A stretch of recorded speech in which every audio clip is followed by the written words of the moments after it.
Bonjour et bienvenue à cette vidéo de présentation du MTS 5800 100 Go de vie à vie. Cette vidéo vous présente la qualification d'une liaison Ethernet 100 gigabits par seconde par la méthode RFC 2544.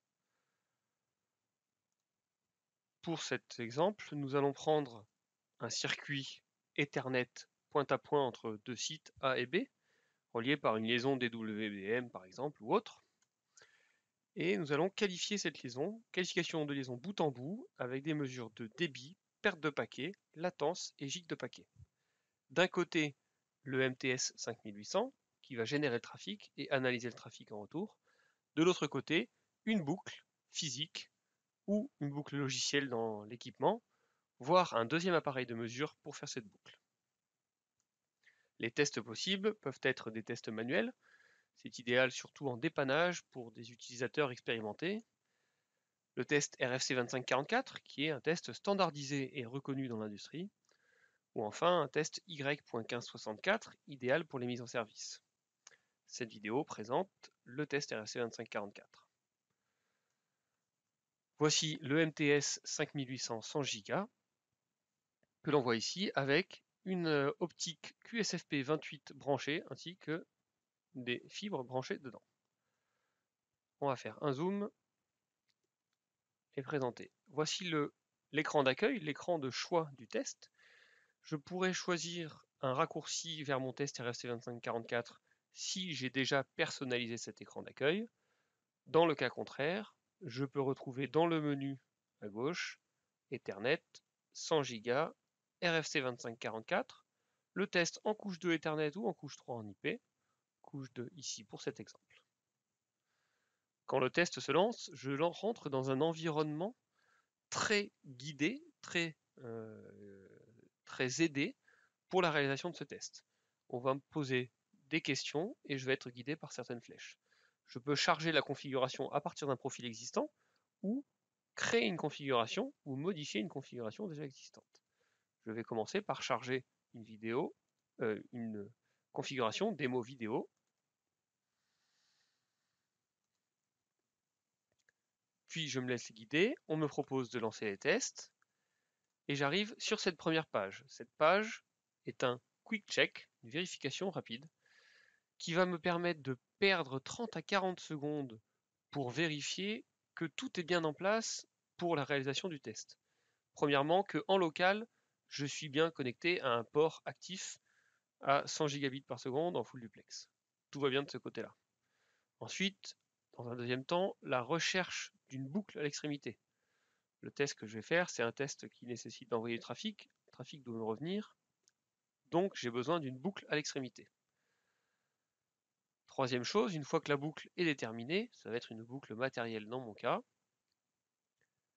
je vais avoir un débit qui est mesuré très rapidement avec des paramètres simples, sans aller dans tous les détails des paramètres utilisés dans le test RFC 2544, simplement pour vérifier très rapidement quel est le débit attendu. Ici par exemple, je suis en train de qualifier une liaison 100 Go. Si mon débit mesuré est bien inférieur à 100 Go, je vais peut-être regarder ce qui se passe en termes de configuration avant de me lancer dans mon test.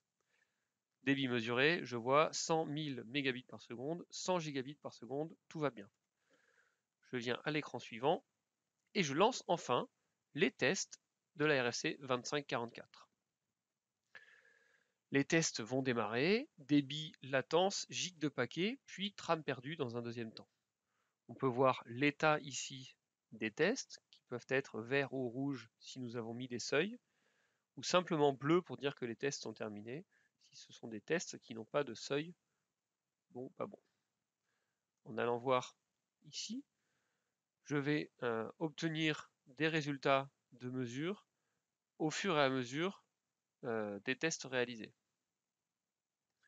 Vous voyez ici, les premiers tests sont réalisés. J'ai déjà le résultat à des trames à 64 octets de long, avec un débit à 100 Go en couche 1, mais en couche 4, avec les en-têtes des couches 1, 2, 3 et 4 perdues à chaque fois, je vais descendre mon débit à 30 Go seulement.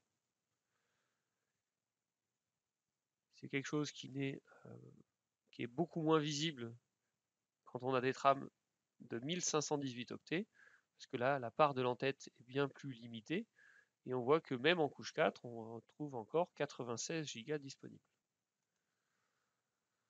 Le test est donc déjà réalisé en débit, en latence et en gigs, puisque les tests sont réalisés en même temps. La latence ici est très faible. Pour mon exemple vidéo, j'ai simplement une fibre branchée sur l'appareil. La gig de paquet, elle, va être aussi très faible. On a simplement ici une valeur qui correspond à 10 nano, qui correspond à une durée de trame. Donc rien d'inquiétant, c'est juste que la mesure est très précise. En termes de trame perdue, aucune trame perdue à 100 gigabits, aucune trame perdue à 90 gigabits, et le test s'arrête là parce qu'il voit qu'il n'y a pas d'erreur. À la fin de la mesure, on me propose de créer un rapport. Ce que je peux faire ici, je peux personnaliser ce rapport en notant un nom de client, un nom de technicien, une localisation de travail, un numéro de commande de travail par exemple, des commentaires, voire sélectionner un logo. Puis je vais choisir le format de mon fichier ainsi que le nom de mon fichier, qui sera par défaut RFC2544 avec la date et l'heure. Ça me convient, je crée mon rapport qui va se créer et s'afficher.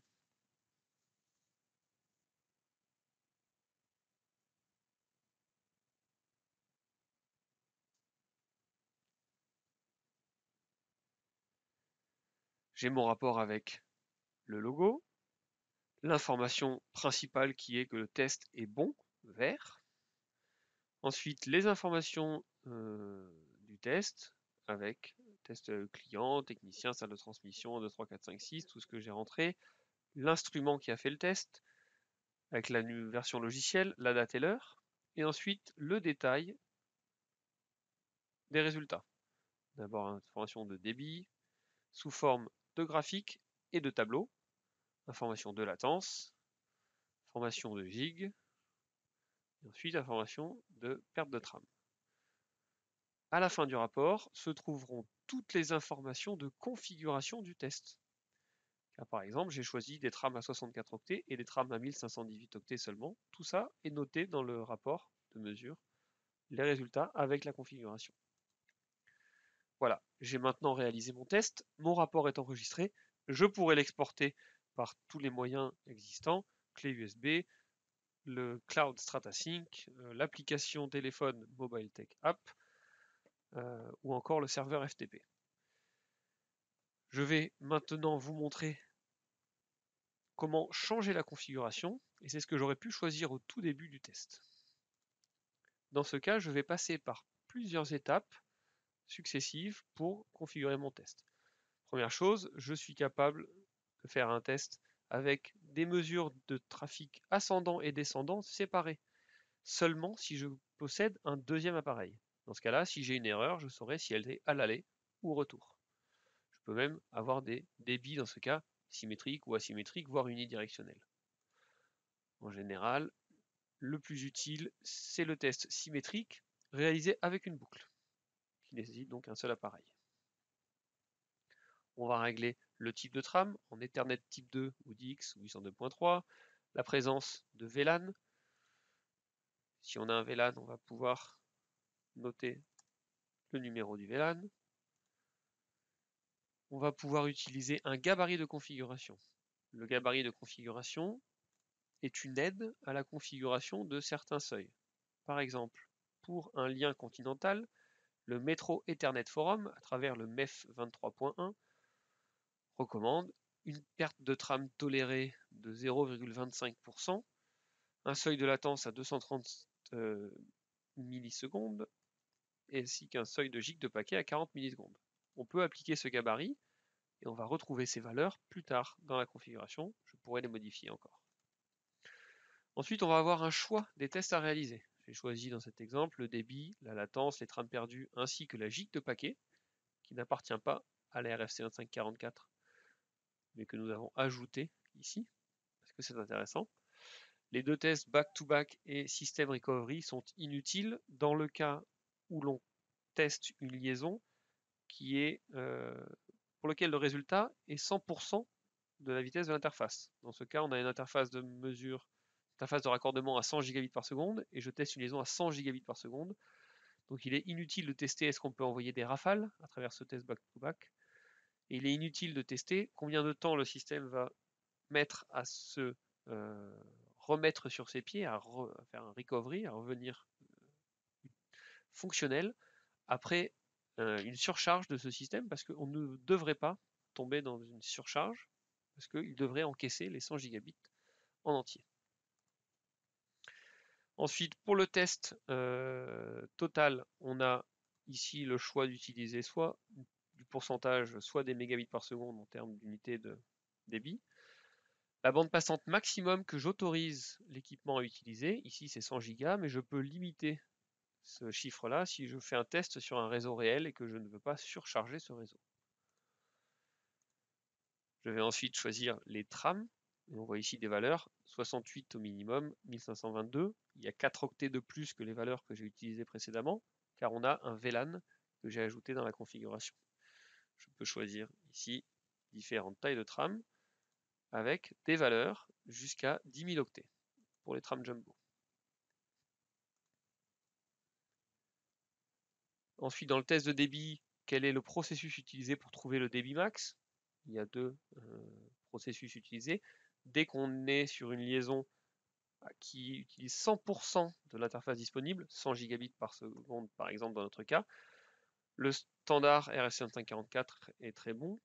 Le vis-à-vis est recommandé dans les cas où on va passer à travers du shaping ou du policing. Le test de tram perdu, encore une fois, ça ne va pas changer beaucoup. Le test RFC 2544 standard ou du haut vers le bas ou du bas vers le haut pour déterminer est-ce qu'on a des pertes de tram. Ensuite, la durée du test. Dans mon exemple, j'avais mis 5 secondes pour aller vite. Là, on peut changer de 5 à 2700 secondes. Et je reviens sur mes seuils. On voit ici le seuil du débit. Il est à 1 mégabit, 1 gigabit. C'est facile, on peut le monter à 100 gigabits pour vérifier qu'on va bien monter à 100 gigabits. On peut avoir une tolérance de tram perdu comme le proposait le MEF, ou je peux mettre 0, ce qui est le cas le plus courant. Je ne tolère aucune perte dans ma liaison. En plus, ensuite, je vais mettre donc, des valeurs de latence et de gigs de paquets en microsecondes. Je peux même passer à la version 3 des trames de mesure qui sont encore plus précises pour avoir ici une valeur à 0,1 microseconde. Quand j'ai passé toutes ces étapes, je peux enfin enregistrer mon profil, en changeant le nom si besoin, afin de ne pas repasser par toutes ces étapes à chaque fois. Et je reviens à la proposition de lancer les tests. Voilà.